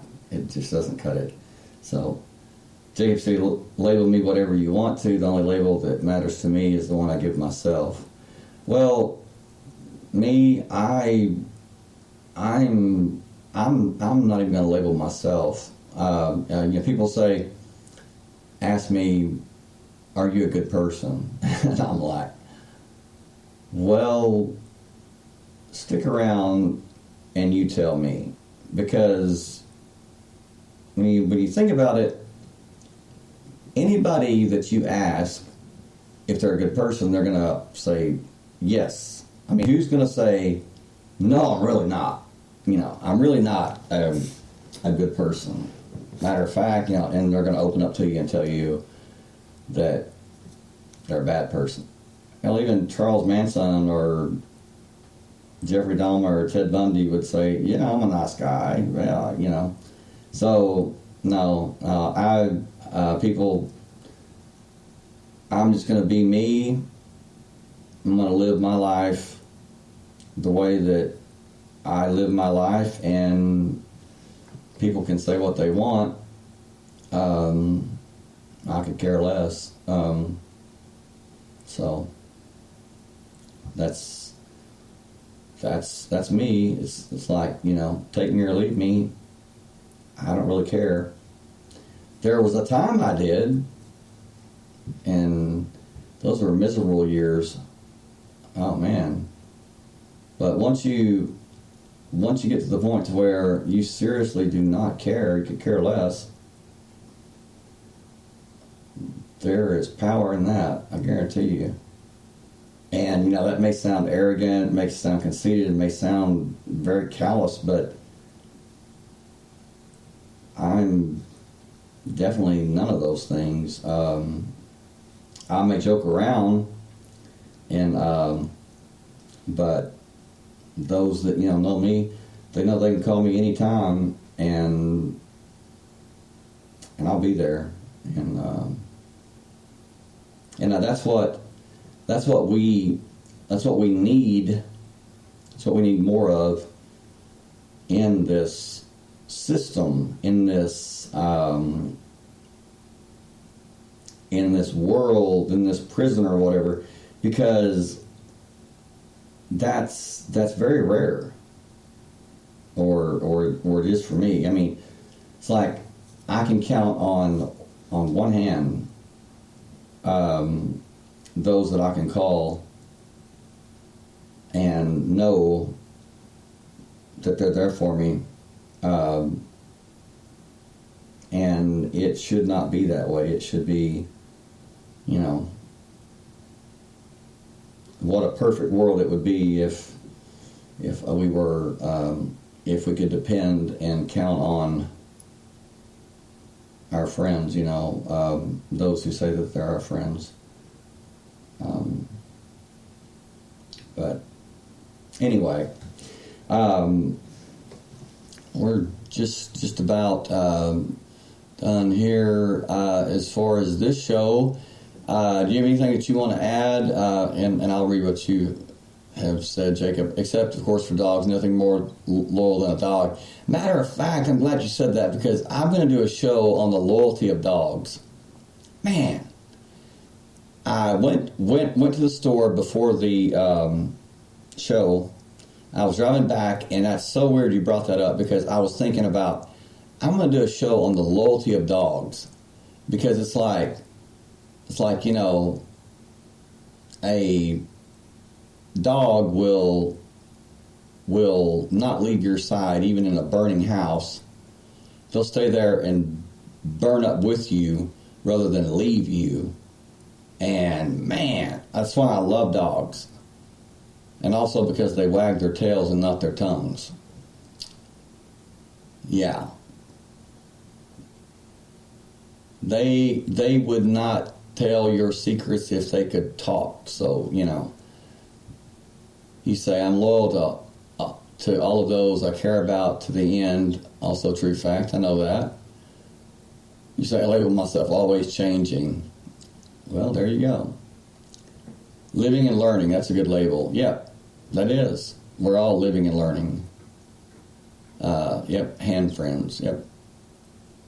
Anyway, well, I just want to thank Jacob, once again, my brother from another mother. Thank you for all your comments and personal experiences and everything, man. Love you. Because I just, you know, it helps me to, you know, feed off of that. You know, we just reflect back and forth. Cheryl, you too, thank you so much. And Mona and Nesreen, everyone that took part in the live chat. Those of you that did not take part in the live chat, thank you for listening. And again, I really encourage you to take part in the live chat, and we just have a great time. But love you anyway. So those of you that want to get in contact with me about show topics or things that you would like to possibly talk about that you've experienced or you've been through, please, you can send me an email at the Texorcist podcast at gmail.com, and or if you are, you know, going through something and just, you know, need to talk to somebody that that may, you know, understand and may can offer some help where no one else can, send me an email. And if I can't help you, then I'll find someone who can. My New Year's resolution is to speak and help as many people as I can. And if one thing, you know, that I could say is if you get anything out of the show, best way to thank me is to pass it on to somebody else. Help somebody else, you know, be there for somebody else. And like Jacob said, love is key. Love one another, and that's the key. So, thank you, Jacob. Said great show, brother. I enjoyed the hell out of it. I did too. And but anyway, so here we are, 2020. Those of you all over, Happy New Year. Stay safe, and love and light to you all. Love you all. Good night from Texas. See you next time.